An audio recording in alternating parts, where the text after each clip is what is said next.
Moibi, Ya, kayak apa yang tadi dibilang, top of mind malam angker buat kita tuh pasti malam Jumat Kliwon kan. iya sih. Kenapa emang, Nat? Nah, tapi ternyata ada malam yang lebih ngeri dari itu, yang mungkin belum banyak orang yang tahu. Itu tuh malam Selasa Kliwon.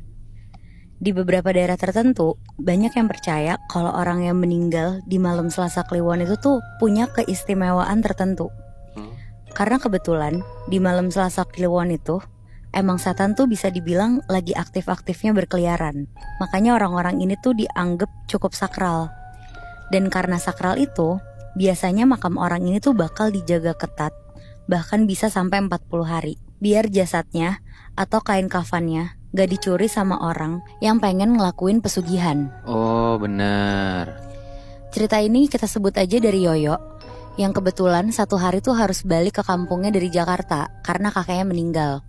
Lebih tepatnya dia pulang karena disuruh ngebantu ngejaga makam si kakeknya ini sampai 40 hari.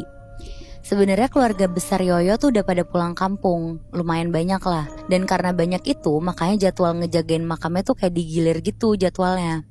Masing-masing keluarga dapat jatah 2-3 malam aja.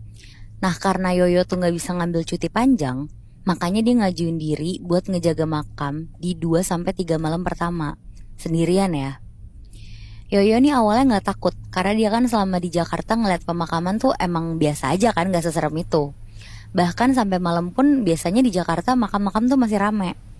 Tapi ada satu yang dia lupa. Si rumah kakeknya ini tuh beneran di desa pelosok gitu. Jadi udah pasti pemakamannya tuh gak sama kayak makam-makam di Jakarta. Pokoknya Yoyok ini cuma dititipin pesan sama Pak D-nya buat jangan lupa bilang permisi, baca doa, terus duduk bener-bener di samping makam sambil ngegelar tikar. Serem ya? Iya, di situ juga Pak D-nya nih bilang dia harus nyalain lentera atau lampu minyak, terus jaga-jaga bawa senter sama golok juga. Siapa tahu ada sosok orang yang mencurigakan.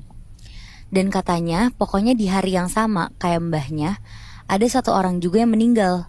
Jadi harusnya Yoyo ini tuh gak bener-bener sendirian lah ngejagainnya. Udah tuh Yoyo pergi ke arah makam jalan kaki sekitar jam 8 malam. Sesampainya di makam, ternyata bener nih kata Pak D-nya, ada yang baru meninggal. Soalnya dia tuh kayak ngelihat banyak orang berdiri di samping makam lain. Tapi di sini dia lihat kok nggak cuma satu makam doang. Hampir semua makam di sana, kira-kira ada 20-an makam lah, ada yang ngejagain gitu. Dan anehnya orang-orang ini tuh mukanya pada kayak was-was yang marah gitu. Berdiri sambil ngebentangin kedua tangannya kayak buat nutupin makam di belakangnya. Terus bajunya tuh beragam tapi mayoritas kayak pakai baju orang zaman dulu gitu. Di situ Yoyo agak kaget, tapi ya dia ngikutin saran Pak D-nya aja buat permisi-permisi ke orang-orang. Dan pas sampai di makam mbahnya, Yoyo langsung nyapu bentar, ngegelar tikar, terus duduk gitu aja, ngehadap ke arah makam lain. Tapi baru juga dia duduk, Yoyo nih langsung merinding Moibi. Soalnya katanya kan tadi di depan dia rame banget sama orang-orang kan. Tapi tiba-tiba udah sepi gitu aja, padahal belum ada 5 menit. Di situ Yoyo coba ngeliat ke sekeliling makam sambil dia pakai senter gitu buat nerangin. Sampai akhirnya dia ngeliat di salah satu makam ada sosok cowok lagi jongkok sambil kayak mainin tanah makam gitu. Yoyo disitu spontan tuh langsung teriak manggil, "Mas, jaga makam juga? Perasaan barusan saya lihat banyak penjaga makam deh. Pada kemana ya?"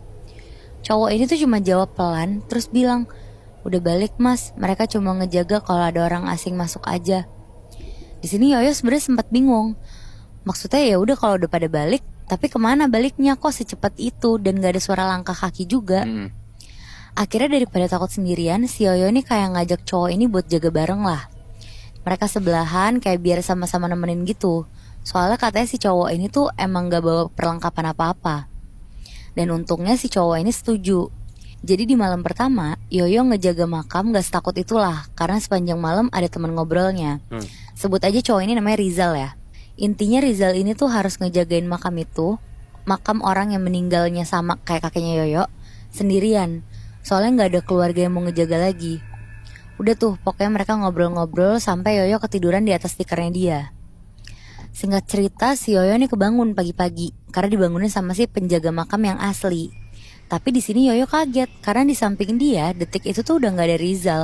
Yang jelas-jelas dia tuh ngelihat si Rizal tuh semalam tidur sebelah dia. Yang ada sekarang tuh tikernya jadi kotor tanah makam, terus basah gitu, sama banyak bunga melati di atasnya. Dan pas Yoyo coba nanya ke penjaga makamnya, katanya nggak ada yang ngeliat Rizal. Terus akhirnya si Yoyo nyoba jelasin lah ciri-ciri